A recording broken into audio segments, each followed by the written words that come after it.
Hello everyone. এই প্রশ্নে দেখো কি বলেছে, বলেছে আণবিক কক্ষক তথ্য অনুযায়ী মানে এমও মলিকুলার অরবিটাল আর কি, মলিকুলার অরবিটাল থিওরি বা তথ্য অনুযায়ী নিচের কোনটির স্থায়িত্ব সর্বনিম্ন, সব থেকে আনস্টেবল কোনটা সেটা বের করতে বলেছে এমও থিওরির মাধ্যমে। তো দেখো এগুলোর মধ্যে আমাদের খুঁজতে হবে এমও থিওরির মাধ্যমে কোনটা বেশি আনস্টেবল। তো কোনটা আনস্টেবল বেশি কি করে বুঝবো? দেখো এটা বোঝার জন্য প্রথমেই দেখতে হবে আমাদের যেটা, যেখানে আমাদের বন্ড অর্ডার বা বন্ধন ক্রম সব থেকে বেশি কম হবে, বন্ধন ক্রম যদি সব থেকে কম হয় তার স্থায়িত্ব কম হবে, ঠিক আছে? অথবা মানে এটা ছাড়াও অনেক সময় দেখবে যে বন্ধন ক্রমটা সেম হয়ে গেছে, দুটো মলিকিউলের বন্ধন ক্রম বন্ড অর্ডার সেম হয়ে গেছে, তখন আমাদের দেখতে হয় এই দুটো মলিকিউলের মধ্যে কোথায় electron antibonding A B M O তে বেশি আছে, অ্যান্টিবন্ডিং মলিকুলার অরবিটালে কোথায় ইলেকট্রন বেশি আছে। যেখানে অ্যান্টিবন্ডিং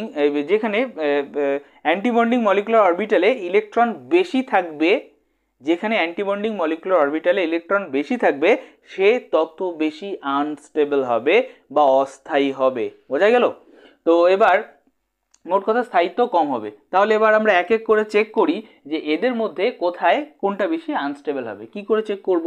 দেখো প্রথমেই আমাদের বলে দিয়েছে প্রথম অপশনটা H2-, তাই তো? H2- মানে এখানে আমাদের দুটো হাইড্রোজেন রয়েছে, কিন্তু তাদের মধ্যে একটা হাইড্রোজেনের মাথায় থাকবে মাইনাস। মাইনাস কথা মানে কি, যতগুলো ইলেকট্রন থাকার কথা তার থেকে একটা বেশি আছে, তাই তো? তো দেখো তাহলে এইটার ইলেকট্রন বিন্যাস যদি করি তাহলে 1s1, ঠিক?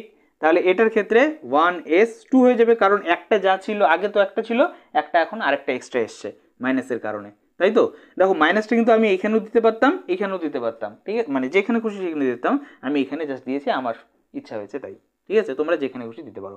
যেখানে তোমরা মাইনাস দেবে মনে রাখবে সেখানে এস এর মাথায় 1 না হয়ে 2 হবে। বোঝা গেল? ওকে, তাহলে এটার ক্ষেত্রে বানাই। তাহলে এই হাইড্রোজেনটার ক্ষেত্রে অ্যাটমিক অরবিটাল, ঠিক আছে? কি হবে? এটা 1s এর জন্য, তাই তো? এই আর একটা হাইড্রোজেনের জন্য মানে সেকেন্ড হাইড্রোজেনের জন্য, ঠিক আছে? এটা হচ্ছে অ্যাটমিক অরবিটাল, তাহলে এটা 1s, তাই না? এবার এর ফলে তৈরি কি হবে? মলিকিউলার অরবিটাল, এমও থিওরির মাধ্যমে আমরা দেখেছিলাম, তাই না? তাহলে এটার মধ্যে ইলেকট্রন কটা আছে? এই হাইড্রোজেন ইলেকট্রন কটা আছে? একটা দিলাম। এখানে কটা আছে? দুটা, তাই তো? এটা কি? বন্ডিং মলিকুলার অরবিটাল, বিএমও সংক্ষেপে লিখছি। বন্ডিং মলিকুলার অরবিটালকে সংক্ষেপে বিএমও, আর অ্যান্টি বন্ডিংটাকে লিখব এবিএমও, অ্যান্টি বন্ডিং মলিকুলার অরবিটাল। এটা বন্ডিং মলিকুলার অরবিটাল। বোঝা গেল? এটাকে লেখা হয় সিগমা 1sও লেখা হয়, এটাকে লেখা হয় সিগমা 1s স্টার, তাই না? তাহলে পরে দেখো টোটাল নাম্বার অফ ইলেকট্রন, হ্যাঁ, অ্যাটমিক অরবিটালে কটা আছে? টোটাল নাম্বার অফ ইলেকট্রন, এগুলো কি? এগুলো কিন্তু আমাদের এমও মলিকুলার অরবিটাল। এগুলো ছিল কি? Atomic orbital. আর এটা মাঝখানে যেটা তৈরি হলো সেটা কি? Molecular orbital. তো দেখো অ্যাটমিক অরবিটালের টোটাল ইলেকট্রন কটা? এক, আর এখানে দুটা, তিনটা টোটাল, তাই তো? তাহলে এবার এই তিনটে ইলেকট্রন আমাদের বিএমএ তো বসাতে হবে, বন্ডিং মলিকুলার অরবিটালে বসাতে হবে। তাহলে 1 2 1 3, বোঝা গেল? একটা ঘরে দুটো করে থাকে, তাহলে দুটো করে দিয়ে তারপরে আমরা গেলাম, ঠিক আছে? এবার দেখো বন্ড অর্ডার বের করার সূত্রটা কি? বন্ড অর্ডার বের করার সূত্র কি? একটু আগে বললাম আমাদের চেক করতে হবে স্থায়িত্ব কম বেশির জন্য এই দুটো পয়েন্ট। তাহলে বন্ড অর্ডার বের করার সূত্র কি? নাম্বার অফ ইলেকট্রন, তোমরা লিখে নাও, বন্ড অর্ডার সমান সমান এরকমভাবে দাগ দাও, ওপরে লিখবে number of electron in BMO, bonding molecular orbital, বা বন্ডিং মলিকুলার অরবিটালে উপস্থিত ইলেকট্রন, মোট ইলেকট্রন সংখ্যা, okay, minus BMO minus number of electron in ABMO, number of electron in ABMO, বোঝা গেল? বা অ্যান্টি বন্ডিং মলিকুলার অরবিটালে ইলেকট্রন, টোটাল ইলেকট্রন সংখ্যা, ঠিক আছে? আমি এবিএমও লিখলাম, জাস্ট এবিএমও। আর নিচে লিখবে 2। ওকে, এখানে দেখো বন্ডিং মলিকুলার অরবিটাল কত, এইখানে 2 আছে, তাহলে 2। অ্যান্টি বন্ডিংয়ে কটা আছে, একটা আছে, তাই তো, নিচে বাই 2, দ্যাট মিন হাফ, তাই তো। এটার বন্ড অর্ডার কত, এটার বন্ড অর্ডার পেলাম কিন্তু আমরা হাফ, তাই তো, হাফ পেলাম বন্ড অর্ডার। তো পরেরগুলো তো দেখিয়ে দেখো এক এক করে, এটা মুছে দিলাম। হ্যাঁ, আমি বারবার বানাবো না, তোমরা বানাবে কিন্তু। হ্যাঁ, আমি এটাকেই ফলো করছি। তাহলে দেখো, আমি এটাকে মুছিয়ে ফেলেছি। তাহলে দেখো এবার পরেরটা বলেছে H2 minus, H2 minus, sorry H2 minus. তার মানে কি, এবার দুটোর মধ্যেই কি মাইনাস মাইনাস থাকবে, দুটোর মধ্যে কি মাইনাস মাইনাস থাকবে, তাহলে এখানে কত হয়ে যাবে, এখানেও 2 হয়ে যাবে, তাই না। এবার দেখো একই রকমভাবে তোমরা বানাবে পরে, এই H2 সেকেন্ডটার জন্য বানাচ্ছি কিন্তু আমি। ওকে, তাহলে এটার জন্য যদি বানাই তাহলে এখানে কটা হয়ে যাবে, 1 2 1 2, আগেরটার মতন যেমনটা বানিয়েছিলাম। নামও কিন্তু সেমই থাকবে, ABMও BMও কিছুই পরিবর্তন হবে না। ওকে, তো এবার দেখো টোটাল নাম্বার অফ ইলেকট্রন কটা, এটা মুছে দিয়ে আগে ছিল। Total number of electron in a মানে অ্যাটমিক অরবিটালে কটা, 2 আর 2, দ্যাট মিন 4টা ইলেকট্রন আছে, তাই তো। তাহলে 4টা ইলেকট্রন বসাতে হবে, 1 2 3 4, বোঝা গেল। মলিকুলার অরবিটালে 4টা ইলেকট্রন বসিয়ে দিলাম। তাহলে এর বন্ড অর্ডার একটু আগে লিখলাম, বন্ড অর্ডার সমান সমান কি, number of electron in bonding molecular orbital minus number of electron in anti bonding molecular orbital divided by 2, তাই না। এবার দেখো বন্ডিংয়ে কটা আছে, এটা বন্ডিং মলিকুলার অরবিটাল কটা আছে, 2টা। অ্যান্টি বন্ডিংয়ে কটা আছে, 2টা, নিচে 2, দ্যাট মিন 0। তাহলে এর বন্ড অর্ডার কত, এটার বন্ড অর্ডার কত দাঁড়ালো, তাহলে 0, বোঝা গেল বন্ড অর্ডার, তাহলে এটা দাঁড়ালো 0। এবার পরেরটা দেখো,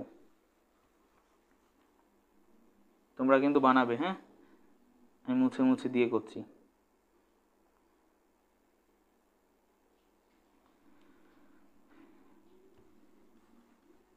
এবার সেকেন্ডটায় আসো, থার্ড সি নাম্বারটায় দেখো, He2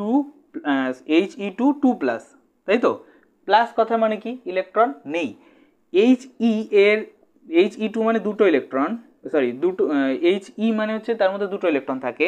যাই হোক, 2 প্লাস আছে মানে এটার মাথাও প্লাস দেয়, এটার মাথাও প্লাস দেয়, তাহলে এটা ইলেকট্রনিক কনফিগারেশন কি হয়ে যাবে, 1s2 হওয়ার কথা, যেহেতু প্লাস আছে তাই 1। এটার ক্ষেত্রেও 1s2 হওয়ার কথা, যেহেতু প্লাস আছে 1। হিলিয়ামের ক্ষেত্রে 1s2 হয় না ইলেকট্রনিক কনফিগারেশন। তাহলে এবার ইলেকট্রন বসাই এটার মধ্যে, তাহলে এটা হিলিয়াম, এটাও আবার হিলিয়াম, তাই না। তাহলে এটার মধ্যে থাকছে একটা, এটার মধ্যে থাকছে একটা, তাই না। তাহলে পরে এবার দেখো এই হিলিয়াম টোটাল অ্যাটমিক অরবিটালে কটা রয়েছে ইলেকট্রন, 1 আর 1 2টা। তাহলে এবার মলিকুলার অরবিটালে সেগুলো বসাই, তাহলে এই 1 হয়ে গেল। তাহলে বন্ডিং মলিকুলার অরবিটাল এটা, তাই না। বন্ডিং মলিকুলার অরবিটালে ইলেকট্রন রয়েছে কটা, 2টা। অ্যান্টি বন্ডিং এ রয়েছে না, 0, নিচে 2, তাহলে কত হয়ে গেল 1। তাহলে এর বন্ড অর্ডার কত দাঁড়ালো না 1, বোঝা গেল কি বললাম। ওকে, এবার পরেরটা দেখো, এটা বলেছে He শুধুমাত্র প্লাস, তাই তো, শুধুমাত্র প্লাস বলেছে। তাহলে পরে তোমরা আবার এটা বানাও, আমি কিন্তু মুছে দিলাম সুবিধা আছে। ওকে, He প্লাস মানে কি, একটা He থাকবে ঠিকঠাক, আর একটা উপর প্লাস থাকবে, তাই তো। তাহলে এটা বানাই, 1s2, সরি এটা 1s1 হয়ে যাবে না, প্লাস আছে তাই তো, আর এটা কি হয়ে যাবে 1s2 হয়ে যাবে, তাই না, 1s2 হয়ে যাবে। ওকে, তাহলে এটার জন্য একটা ইলেকট্রন আমি দিয়ে দিলাম, এটার মধ্যে দুটো আছে, দুটো দিলাম। ওকে, এবার তাহলে দেখো অ্যাটমিক অরবিটালে কটা ইলেকট্রন আছে, 1 2 3, 3টা। তাহলে 3টা এবার মলিকুলার অরবিটালে বসাতে হবে, মানে মাঝের অরবিটালগুলোয় বসাই, 1 2 1 3, ঠিক না। এবার বন্ড অর্ডার বের করি, এটার জন্য বন্ড অর্ডারটা কি হবে দেখো, আমাদের বন্ড অর্ডার সমান সমান হয়ে যাবে, দেখো ইলেকট্রন বন্ডিং মলিকুলার কটা রয়েছে, 2টা। অ্যান্টি বন্ডিংয়ে কটা আছে, একটা, তাই না, নিচে 2, দ্যাট মিন কত হয়ে যাবে 1/2। তার মানে এটাও হয়ে যাবে আমাদের কত, হাফ, তাই তো, হাফ হয়ে যাবে। তাহলে পরে দেখো হাফ হয়ে গেল বন্ড অর্ডার। একটু আগে বলেছিলাম যার বন্ড অর্ডার কম তার স্থায়িত্ব কি থাকবে না, কম থাকবে। যার বন্ড অর্ডার বেশি তার স্থায়িত্ব তত বেশি, যার বন্ড অর্ডার কম তার স্থায়িত্ব তত কম। এখানে দেখো বন্ড অর্ডার কত, 0। এটার মধ্যে যেহেতু বন্ড অর্ডার 0, তার মানে এ একদমই স্থায়িত্ব লাভ করবে না, একদম আনস্টেবল, অস্থায়ী। ঠিক আছে, তো আমাদের তো বলেছে কোনটা স্থায়িত্ব সর্বনিম্ন বের করতে, তাহলে এটা স্থায়িত্ব সব থেকে কম, তার মানে এটাকে আমাদের অ্যান্সার করতে হবে। বোঝা গেল? তার মানে এর স্থায়িত্ব সব থেকে কম। এগুলো যাও স্থায়িত্ব থাকছে, এর কিন্তু একদম স্থায়িত্ব নেই। বোঝা গেল? এইভাবেই কিন্তু প্রবলেমগুলোকে সলভ করতে হবে। এই সমস্ত প্রবলেমগুলো কিন্তু পরীক্ষায় আসে। তোমরা যদি না বুঝে থাকো তাহলে কিন্তু ব্যাপারটা আরও একবার দেখো, ভিডিওটা আরও একবার দেখো, ধীরে ধীরে আবার দেখো, বারবার করে দেখো, তাহলে বুঝতে পারবে। বোঝা গেল?